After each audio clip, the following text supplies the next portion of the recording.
si moom moo nekk le pouvoir législatif maanaam le président ak ñi moom ak ñi yor assemblée duñu déggoo ci seen ay mbir est-ce que maturité boobu am nañ ko woon a doxal réew mi ci li nga xamante ni si moo nekk dans les règles bu dee xiiroo ak ngaayoo am na seen diggante aji c'est catastrophique.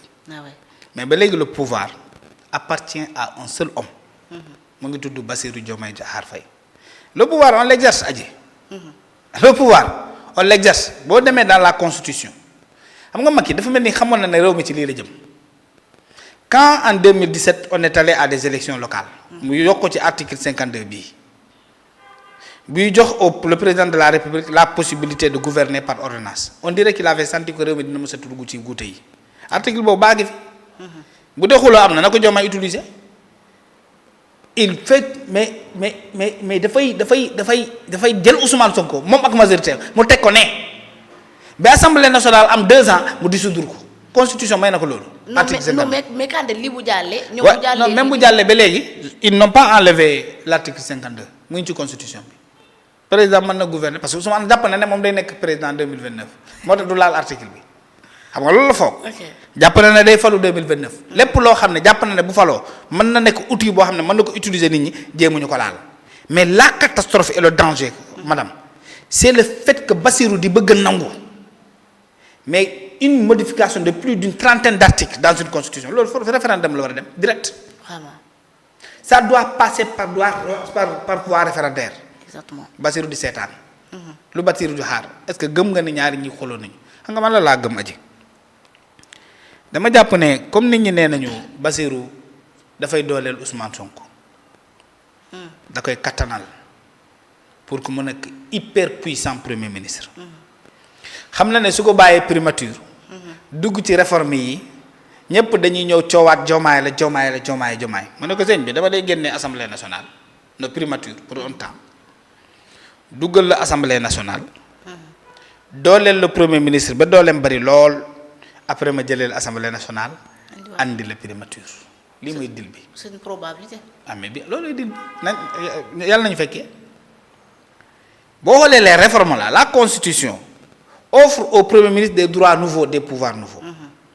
Offre au président de la République quelques prérogatives. mooy li nga xam ne moo ci gën a am doole mooy li nga tudd léegi mën na déggulu ñëpp.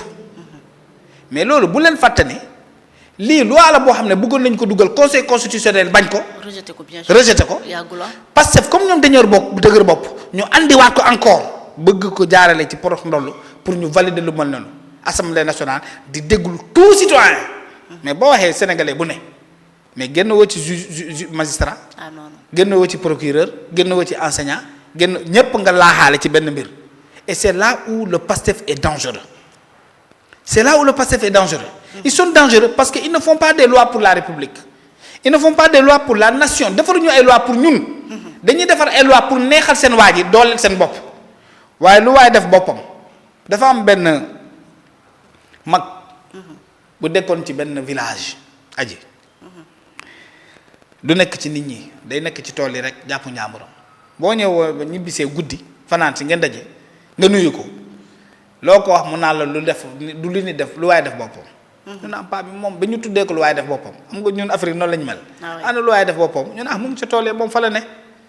léegi dafa am benn soxna soo xam ne jikko paa boobu neexu ko mu ne comme daf ñoo war a may jàmm. dama koy empoisonné mu dee. comme ça ñu noppalu. mu togg lekk bi paa bi gën a bëgg. def ci poson jël lekk gi jox ko doom yi non moo jël lekk gi yóbbul ko paa bi ci tool ba.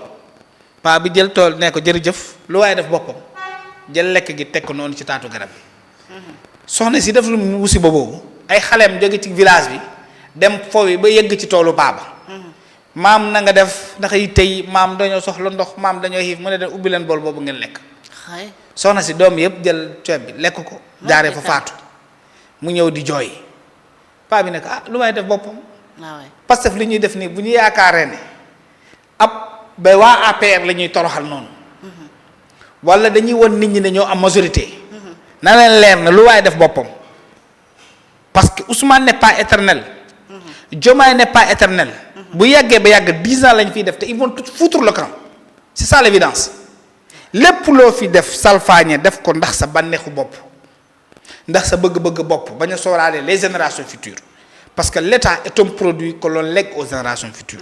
Cette génération présente a la responsabilité de le consolider. Vraiment. Pour le futur, pour l'avenir. Mais Pastef déconsolide. Le Pastef détruit ce pays, détruit cette nation. Le Pastef viole tout ce que le Pastef a eu entre ses mains, ils l'ont violé. C'est un régime hors loi. Mais c'est un régime hors loi.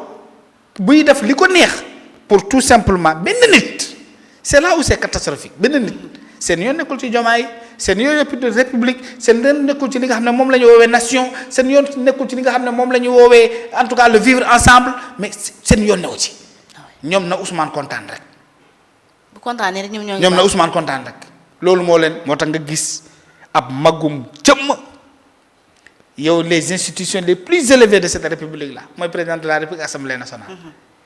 nga dem di démissionner man damay laajte ndax réew mi est-ce que amul benn jinne aji bu yor ab caméra di filmer gars yi ci seeni njaaloo nga baal ma ci wàcc. dinañ filmer ci seeni bon jël dossier bi dénk ko Ousmane Sonko xamal ñépp lépp jëlaat encore filmer gars yi dénk ko El Malick Ndiaye. ñu jël beneen bi dénk ko Bassirou Diomaye Faye. ba tax na ku ngaan làmmiñam rek ci intellectuel yu ñu am. yow da ngaa déggati constitutionnaliste bu wax. non. moo di Guiro yal na ko yàlla yërëm xaaree ko aljanna xaw ma ndax xamoon nga ko. un constitutionnaliste hors pair. à chaque fois que ce pays avait fait face à des problèmes constitutionnels. mais pas bi da doon toog ci télé bi tojol la ba mu leer naññ. ñoom ñépp tey moo di Guiro moom dem na xam naa ne bu fi nekkoon moom dina gën a leer. mais tous les autres là qui se sont proclamés constitutionnalistes internationaux ponkal ci mbir mi professeur émérite. Ils ont plié leur queue et ils sont allés se cacher dans leur baraque. Et c'est là où c'est catastrophique. Mais loolu mooy moo tax ma ne la ndax gars yi El Malick Bassirou Diomaye Faye Ousmane Sonko ndax yoruñu seen sexe yi di leen ko nappee bu ñu demee ba Kande mooy wax ci constitution. aji bu ñu demee ba Kande mooy wax ci finance internationale. alors que nous avons des professeurs émérites fii ci réew mi loolu rek mooy seen liggéey. exactement kenn déggu leen ñu wax ci. ñu noppi ne tekk-tekkaara te démb ñoo fi daal nekk di signer ay communiqué mais extraordinaire ay pétition ñu naan woy intellectuels yi universitaires yi anañu tey on est en train ñu ngi nii di salfaañe réew mi di yàq ce que nous avons de plus fort la constitution détruire nos relations internationales détruire notre diplomatie détruire notre économie détruire notre finance. Ils sont là personne n'ose parler fu leen Ousmane téye fan la leen Diomaye téye fan la leen El Malick téye parce que le Pastef est capable de toute immondice loo xalaat ci lu bon sañ nañu ko. ñu ne tekk tekkaaral kenn déggu leen bu ñu demee ba Baara Ndiaye mooy interpréter loi constitutionnelle bu ñu demee ba Baara Ndiaye ñoom Sa Ndiogou ñoom ñooy interpréter mais la finance internationale di wax lan mooy dette.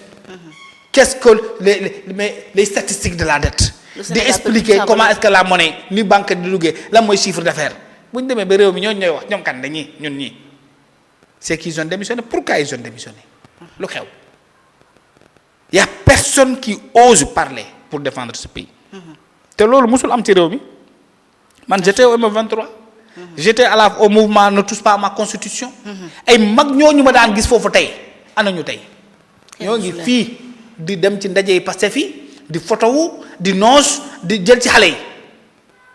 kon ñun lañ talul. loolu mooy dëgg di. réew mi lañ talul seen nekku ci ce qui veut dire que ñun amuñu ay nit ñoo xam ne réew moo leen ñor. valeur moo leen ñor seen nekku ci.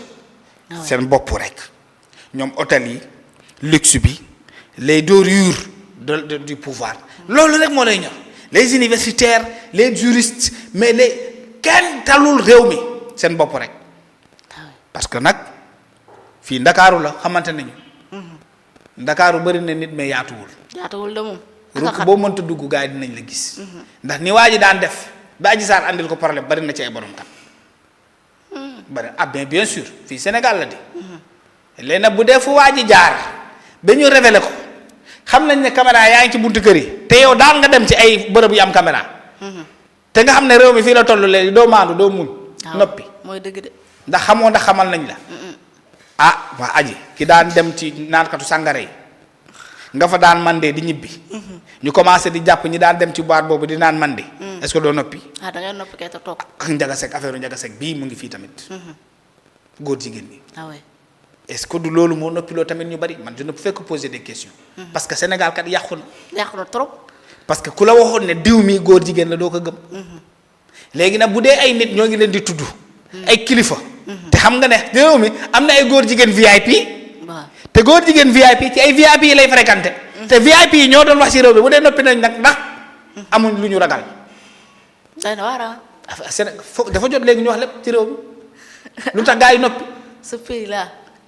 lu tax gaa yi noppi parce que ça ne peut pas continuer dans ce pays là ce silence de ces gens qui nous ont toujours vendu un intellectualisme magnifique. ça mérite une réflexion seen silence bi war nañu wax lu tax ñu noppi. interpellé na ñëpp. parce que y a de quoi dénoncer dans ce pays là. lu ñu war a bindee fii ay tribune ay kii ay loo tudd léegi ay pétition ay pétition bien sûr. ay contribution avec à multiples signatures.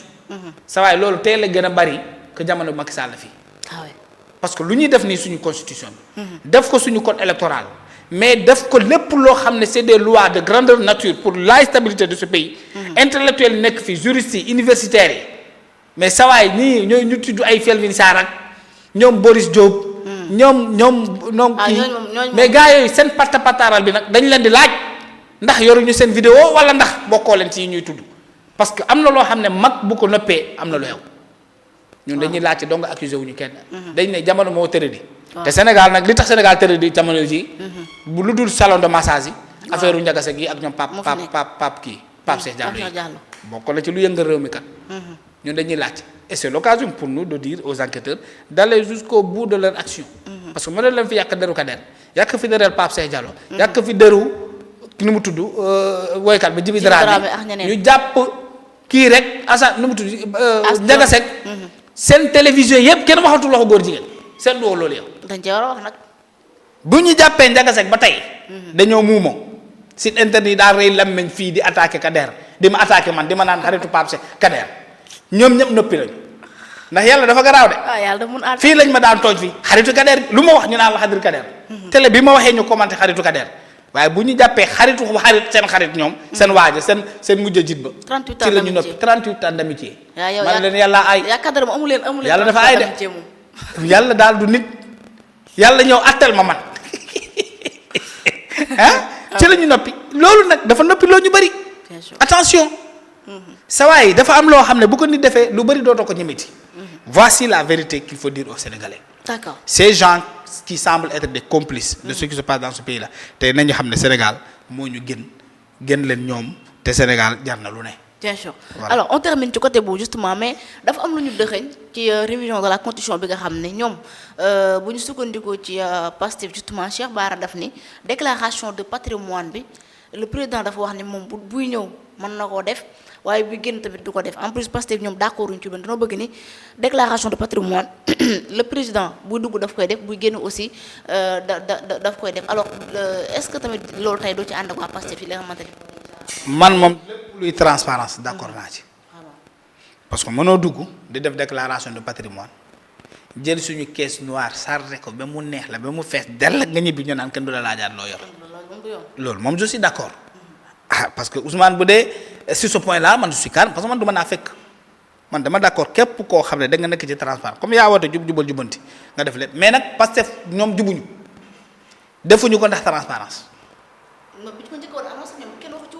non defuñu ko pour transparence parce que baaxuñu bu ñuy xeex nit moom dañ lay xeex fu ne Pastef mën na ko def ba Bassirou Diomaye Faye génn pour ñu mën ko bloquer mu bañ a enrichir Ousmane Fatou ñu dem modifier waat encore constitution bu ñu amaatee beneen mandat bu Ousmane ñëw sañ nañu ko de parce que ñii seen yoo nekkul ci loi ji ñii dañoo nekk ci seen bopp mais bu doon beneen parti moo défendre loolu damay dem dimbali mais Pastef du ma leen dimbali ci lii Diomaye la ñuy xeex ci seen xuloo bi nga xam ne jàpp naa ne amul man mais considérant ko xuloo bi am na bu amee rek Diomaye la ñuy xeex defuñu ko pour le Sénégal defuñu ko pour ndawu Sénégal defuñu ko pour doomu réew mi defuñu ko pour démocratie defuñu ko pour transparence parce que ñoom ñoo gën a jubadi kenn gënul jubadi dëng Pastef aji pour plusieurs raisons si tu me permets Pastef parti sàcc la kenn daxu leen sàcc ci réew mi mais loolu mooy dëgg de yow yaa jël 5 milliards yoo xam ne kenn voté wu ko ci droit nga partage ko say nit xaalis boobu seen xaalis bu bàyyi la seen ndeyee ko moom.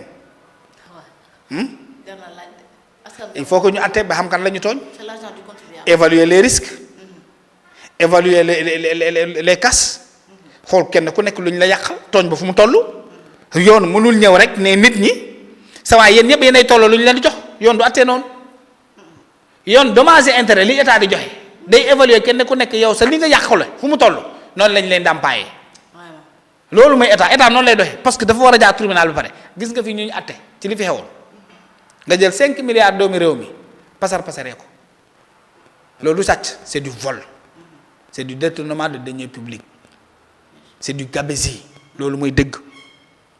beneen bi Cheikh Gueye bi fi nekkoon LONASE waxu leen ne yéen sawaa ji fii ma nekk nii am na fi benn marché de 100 milliards tudd ci Cheikh Tidiane Dièye Pastef du ñoom ñoo reconduire Cheikh Tidiane Dièye dans une république de jubal jubanti république bi jaar yoon kooku war na fa luwaat doo enquête dem nañu procès Cheikh Gueye moo leen gagné te Cheikh Tidiane Dièye ba léegi mu ngi ministre ils ont été en procès c'est Cheikh Gueye qui a gagné les procès devant les entreprises qui avaient porté plainte devant Cheikh mais un pays normal aji doo ci wax bu ñu fa jógee mais nga dem Bakel Ousmane toogu fi Grand Théâtre ne yóbbante nañ fa 8 milliards waa Bakel génn ne dërëm yoruñu ko ministre ba ne dañ leen wéef dañ leen arrangement ne waa Bakel génn def conférence de presse ñu ne loolu ay meewi kese la nga baal ma loolu du sàcc du détournement xaalis boobu fu mu dugg war nañ ko leeral non boo ko leeralul yaa ngi ci da nga nekk ci transparence ngay wut transparence pour président de la république 2 milliards yi ñu yóbboon Touba 500 et poussière ci inondation yi waa Touba ñoo génne ne gisuñu dërëm jotuñu ko dërëm laaluñu ko loolu du question de transparence ça ne pose pas un problème de transparence de clarté aji boo fa jógee beneen encore de parce que Pastef moom c'est les champions des catastrophes par rapport à la finance publique alors boo fa jógee li gën a neex ci wax ci waa 37 milliards dañ ko fàtte 37 milliards yi Jean Michel Sène toog ne waaw génnee nañu xaalis bi Thierno Alassane Sall toog ne dëgg xaalis bi génnee nañ ko lan moo leen booleeti léegi mais pratiquement yaa ngi fàttaliku quand le prophète a été reçu dans une église en Égypte avec sa délégation les catholiques daw ba dab